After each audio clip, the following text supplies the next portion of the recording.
Tenez, celui-là c'est pour vous. Bonne journée. Celui-là est à vous. Bonne journée. Tenez, celui-là c'est pour vous. Bonne journée.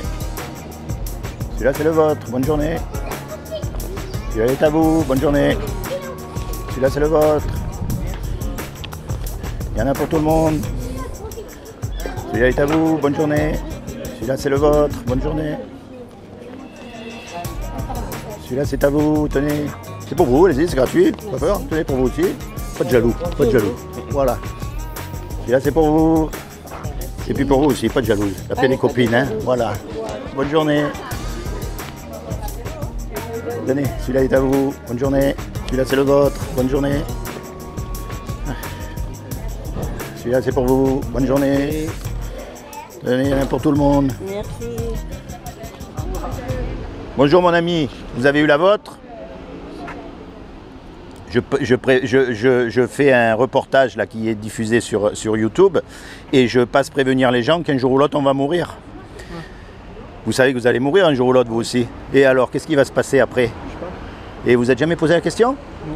Ben, parce que vous savez que même si je vous souhaite de vivre 120 ans en bonne santé, je ne peux pas vous garantir une semaine, 10 minutes, on est bien d'accord, on peut mourir n'importe quand. Ah oui. Une fois qu'on est mort, on va être jugé.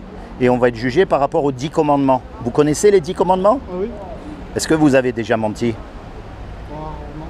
Rarement. Oui, mais rarement, ça veut dire oui, au moins un petit peu. Oui. Comment on appelle quelqu'un qui a menti? Moi aussi, attention, je ne vous juge pas. Hein. Moi, j'ai certainement menti beaucoup plus que vous. Comment on appelle quelqu'un qui a menti? Je sais pas. Un menteur. Est-ce que vous avez déjà pris quelque chose qui ne vous appartient pas?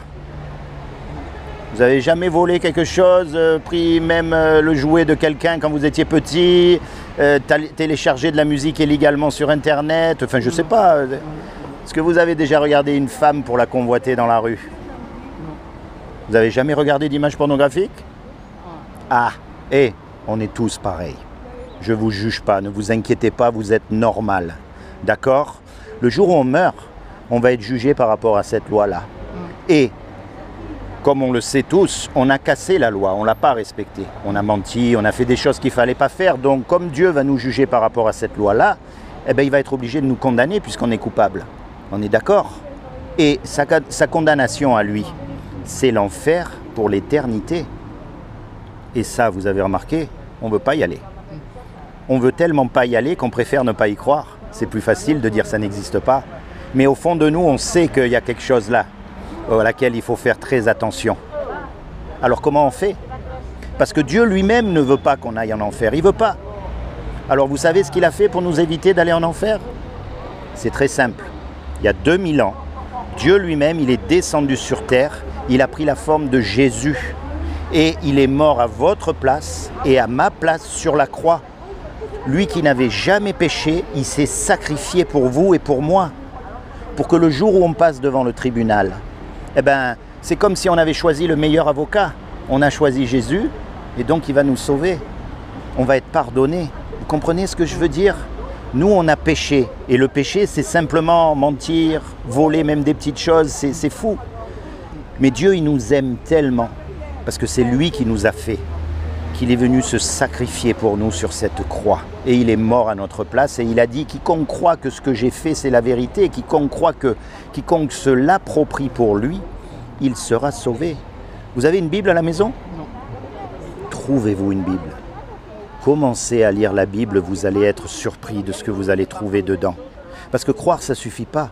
Il faut aussi mettre en pratique. C'est ce qu'on appelle la repentance. Et la repentance, l'essence même de la repentance, ça veut dire qu'il faut se tourner vers Dieu. Le but, c'est pas d'aller dans une église, même si c'est bien d'aller dans une église, mais c'est pas d'aller dans une église ou dans une secte, c'est pas ça.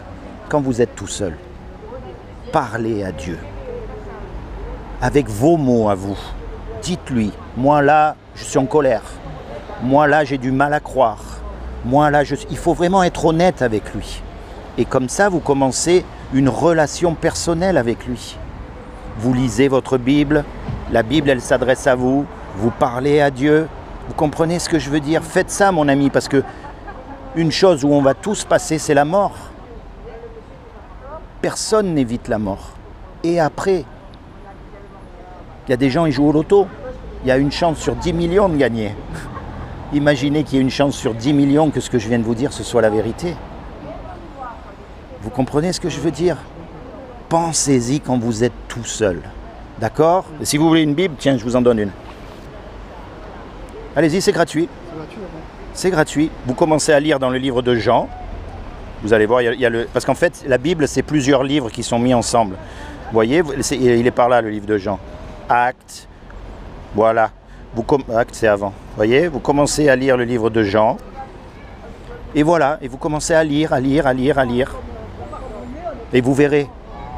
Votre vie sera complètement transformée. C'est comment votre prénom? Patrick. Patrick. Seigneur, je te demande à ce que vraiment tu interviennes dans la vie de Patrick, vraiment à ce que tu te révèles dans son cœur comme Seigneur et Sauveur et Maître de sa vie et que tu l'attires à toi, Seigneur. Au nom de Jésus le Christ, Amen.